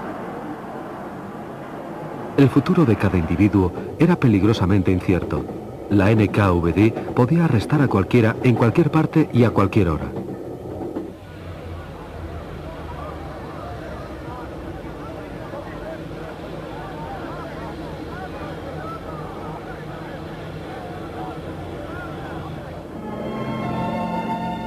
Mediante una ley promulgada en 1935, a partir de los 12 años de edad, se podía aplicar a los ciudadanos responsabilidades criminales y penales. Los niños podían ser encarcelados o condenados a muerte.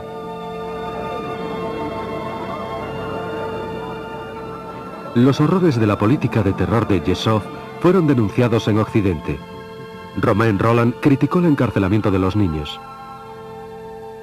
André Gide condenó al régimen de Stalin por fascista.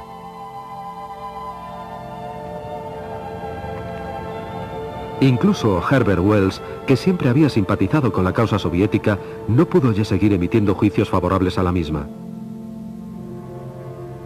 Pero Stalin todavía tenía aliados. Leon Feuchtwanger, que visitó la Unión Soviética en 1937, escribió una oda al dirigente soviético. Mi primera impresión es la de que Stalin es una persona sencilla.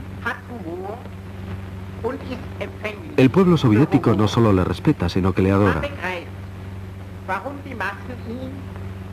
Nadie podría tener más mérito para ser el representante de 170 millones de personas.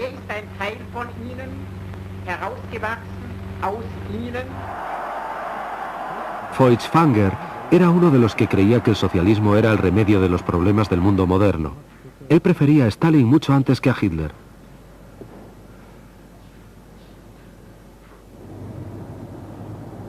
Stalin se había convertido en el auténtico dueño de Rusia. Para él, el terror era una herramienta de uso común para la administración del Estado. Pero necesitaba nuevos ejecutores porque ya iba siendo hora de eliminar a los testigos de sus más recientes crímenes.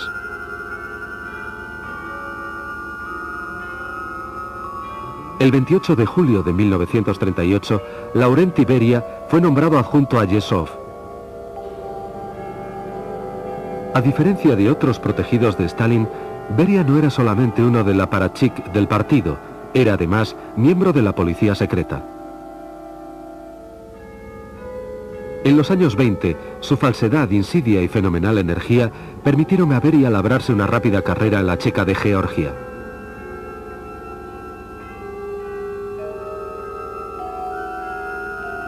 No había cumplido todavía los 30 años cuando había conseguido ya ser su presidente. En 1929 fue nombrado plenipotenciario de la OGPU para toda Caucasia.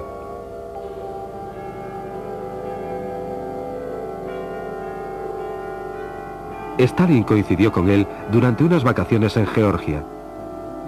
A partir de entonces, Beria continuó su escalada, pero ahora dentro ya de la jerarquía del partido.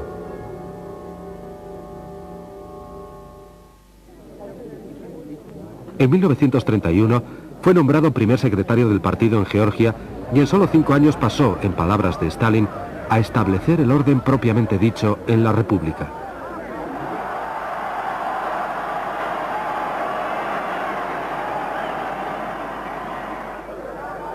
Hacia 1937, Beria se había convertido en el dictador de Georgia, un pequeño Stalin.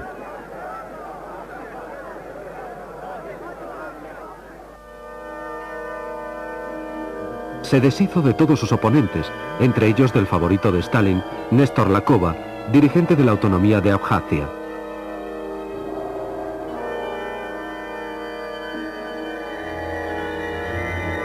Lakova fue elegido sucesor de Yagoda en la NKVD, pero rechazó el nombramiento.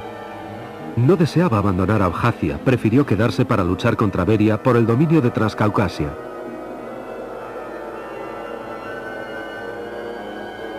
En 1936, Beria le envenenó en el curso de una comida.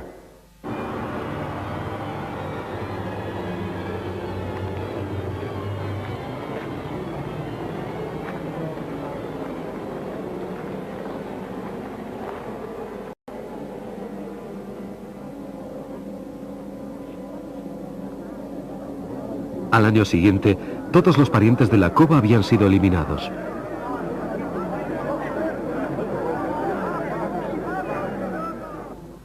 Cuando Stalin llamó a Beria a Moscú, este fue a verle sin ningún tipo de vacilación. Pasó a ser nombrado adjunto de Yezhov y se hizo inmediatamente con el poder.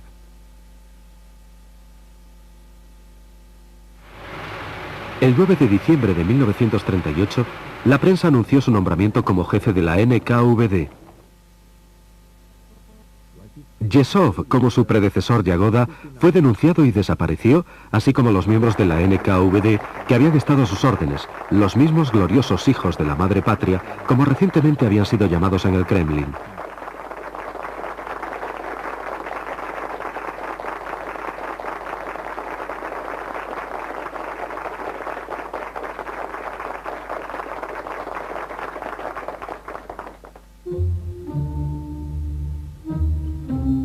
Beria anunció un clima político más templado.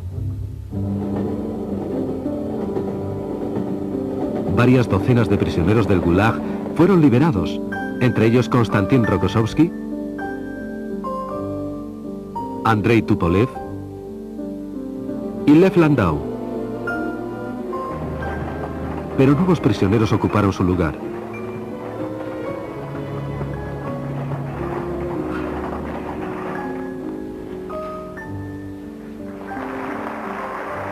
Entre las últimas víctimas de Stalin estaba su reciente favorito, el jefe del Komsomol, Alexander Kosarev.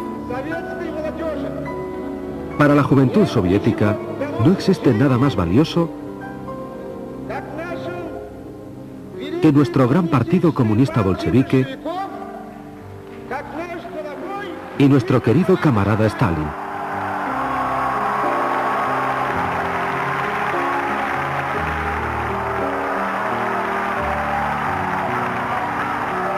Kosarev, el espíritu de la lealtad, fue repentinamente condenado porque el Komsomol había fallado a la NKVD no entregándole enemigos. En noviembre de 1938, Beria en persona fue a arrestarle a su casa. 3 meses más tarde, Kosarev fue ejecutado. Entre las víctimas de Beria se incluyeron el director de teatro Vsevolod Meyerhold, acusado de apoyar a Trotsky y de espionaje a favor de 4 naciones. Nunca volvió de la prisión.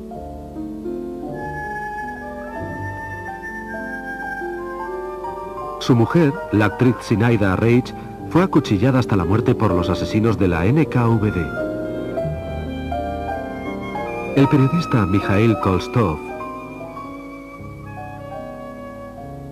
y el escritor Isaac Babel fueron acusados de actividades antisoviéticas y protrotskistas y fueron fusilados. Antes de su ejecución, la NKVD los había interrogado intentando obtener pruebas que incriminaran a otros intelectuales. Al escritor Boris Pasternak, a Yuri Olesha, a Ilya Ehrenburg y al compositor Dmitri Shostakovich. La policía secreta preparó otro juicio para la galería.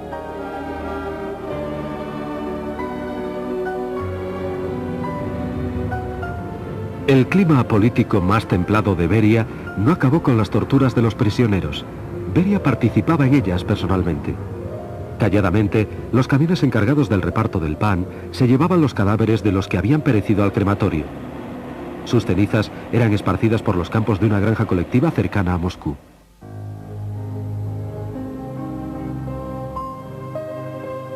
En 1940, Beria supervisó personalmente la operación para asesinar a Trotsky, el enemigo más odiado de Stalin.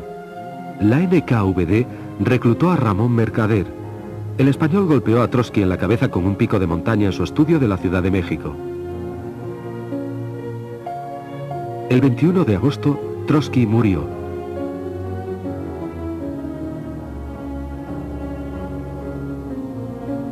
Después de que Mercader hubiera cumplido 20 años de prisión en una cárcel de México, le fue otorgada la Estrella de Oro de Héroe de la Unión Soviética. Murió en Cuba en 1978 y fue enterrado en Moscú con el nombre de Ramón Ivanovich López.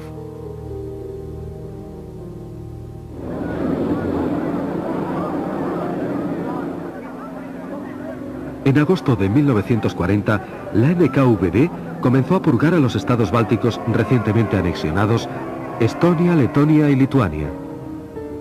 En octubre, todos los sospechosos de albergar sentimientos antisoviéticos fueron exiliados. Otros más le siguieron en 1941 y de nuevo otra vez en 1944. En total, más de 700.000 personas.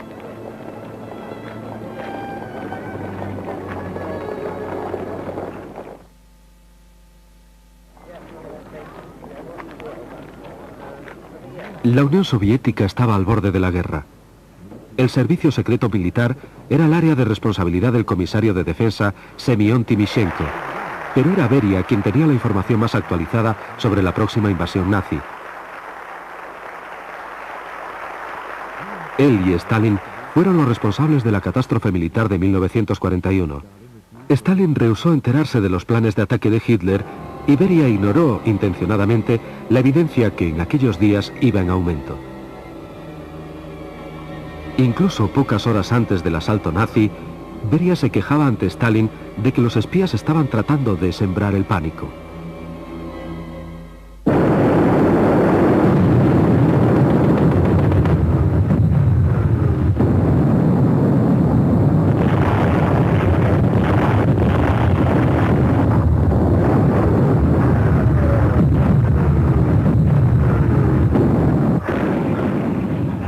La guerra trajo consigo más trabajo para la NKVD, pero ello no cambió sus métodos. Inmediatamente después del comienzo de la guerra, los trenes empezaron a transportar prisioneros al Gulag. Sus delitos eran diferentes esta vez: crear pánico mediante rumores, no haber entregado receptores de radio ni sus piezas, etc.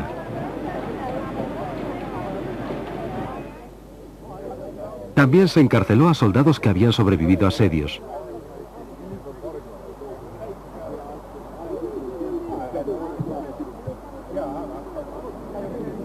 Civiles de territorios ocupados y a los que habían sido prisioneros de guerra de los alemanes.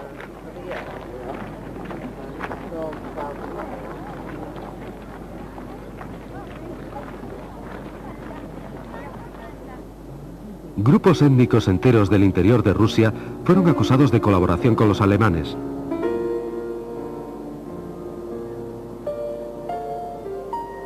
Rusos de procedencia alemana, calmucos, chechenos y otros fueron realojados en las estepas de Siberia, Kazajstán y en el lejano norte.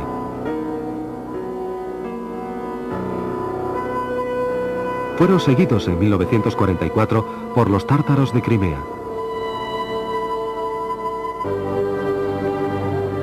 Justo en la retaguardia, la NKVD creó pelotones de fusilamiento, el Smersh, con autoridad ilimitada para ejecutar a los traidores, desertores y a cualquiera que retrocediera ante el enemigo.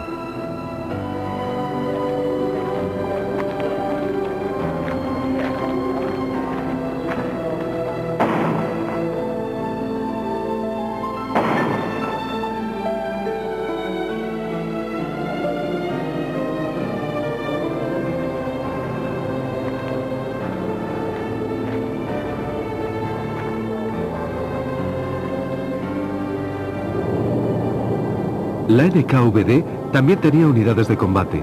Batallones de sabotaje operaban detrás de las líneas enemigas.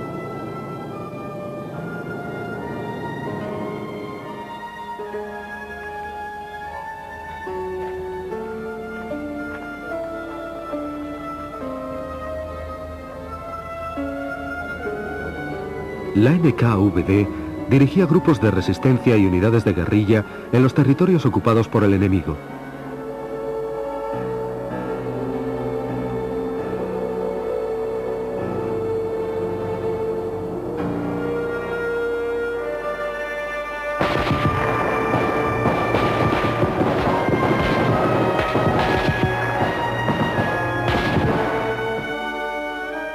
En 1943, los alemanes descubrieron una tumba colectiva de oficiales polacos en el bosque de Katyn, cerca de la ciudad de Smolensk. Se responsabilizó a la NKVD. Después de que Smolensk fuera liberada, Beria creó una comisión de investigación que debía determinar que los polacos habían sido ejecutados por los alemanes, aunque para ello tuviera que ocultar las pruebas en contra.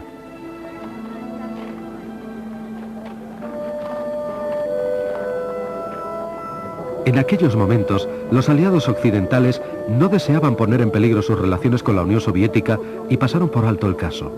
Solamente documentos recientes de los archivos de la NKVD demuestran, más allá de toda duda, que los oficiales polacos fueron asesinados en 1940 por orden directa de Beria.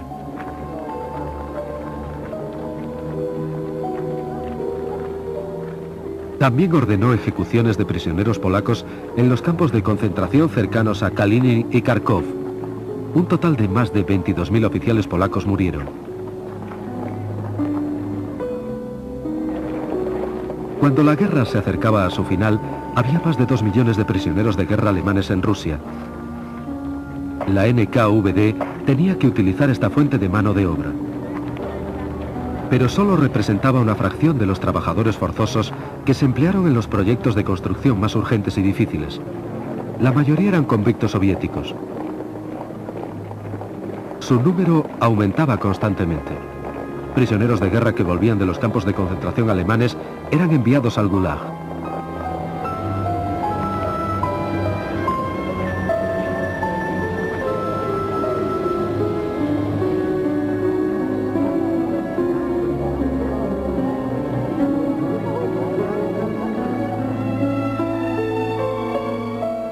Stalin dirigía a Beria y a sus oficiales. A Beria se le concedió las órdenes de Lenin y de la Bandera Roja. Por el realojamiento de las naciones del Cáucaso y de Crimea, recibió la mayor recompensa de un jefe militar, la Orden de Suvorov. También fue nombrado héroe del trabajo socialista.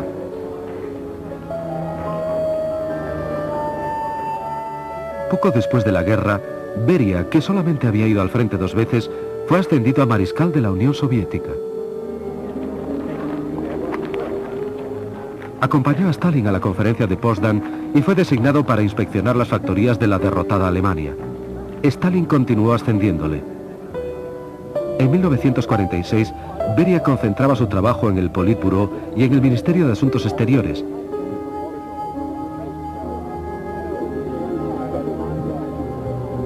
Al mismo tiempo, encabezaba el Ministerio de la Seguridad del Estado. Se le encomendó supervisar la investigación nuclear.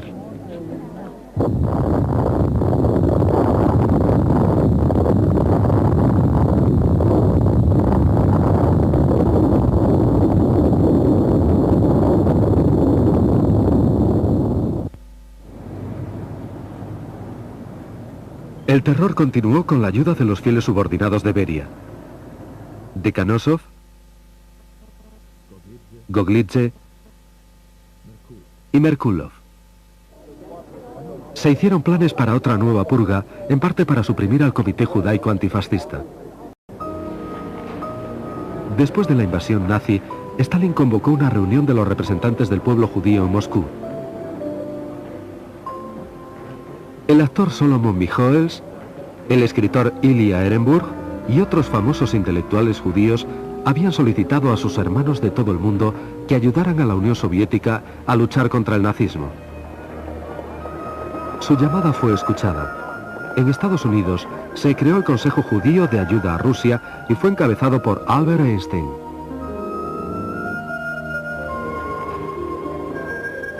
Después de la guerra el comité ya no era necesario.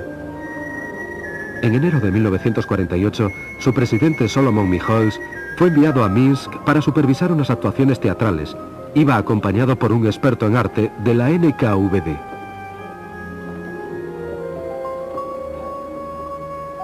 Michoels nunca volvió de aquel viaje. Murió en un accidente de coche. Muchos otros miembros del comité fueron arrestados. Algunos murieron durante los siguientes 3 años de interrogatorios. El resto fueron ejecutados en 1952. En los últimos años 40, Beria se preparaba para ampliar su poder. Pero sus propósitos se vieron dificultados cuando su más íntimo aliado, Georgi Malenkov, perdió su puesto de secretario del Poder Central al tiempo que el favor de Stalin. En su lugar, fue ascendido Andrei Sedanov, que era el principal oponente de Beria. Con él, su ala política obtuvo puestos clave.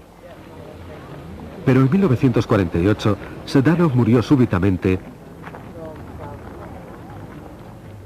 y Malenkov volvió a su antiguo puesto. Juntos, Beria y Malenkov podían controlar a todos los miembros del partido y de esta manera dominar el país entero. Solamente Stalin tenía un poder mayor aún. Pero el 1 de marzo de 1953 sufrió un ataque al corazón y murió poco después en su dacha.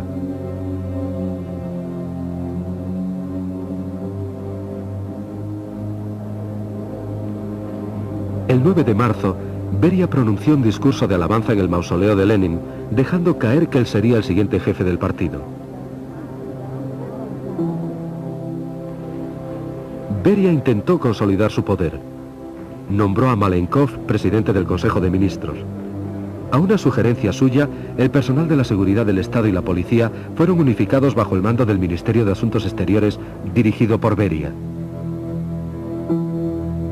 Beria planeaba eliminar a sus rivales de élite del partido: Molotov, Voroshilov, Kaganovich, Mikoyan, Bulganin y Khrushchev, y secretamente puso a sus hombres en alerta.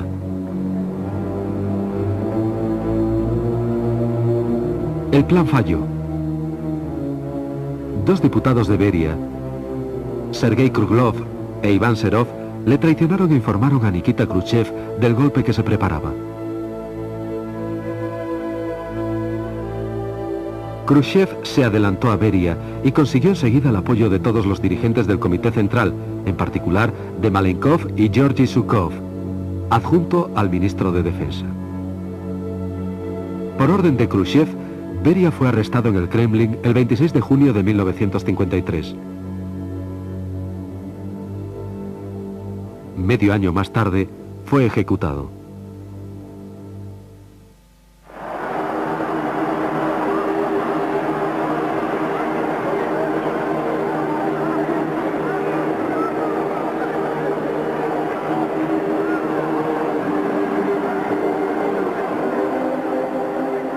A los 3 meses, Khrushchev nombró a Iván Serov primer presidente de una nueva institución que llegaría a alcanzar renombre mundial: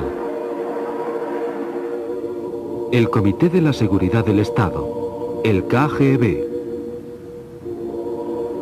Bajo esta nueva denominación, el servicio de seguridad soviético operaría durante más de 4 décadas, siguiendo la tradición de la Checa, de la OGPU y la NKVD.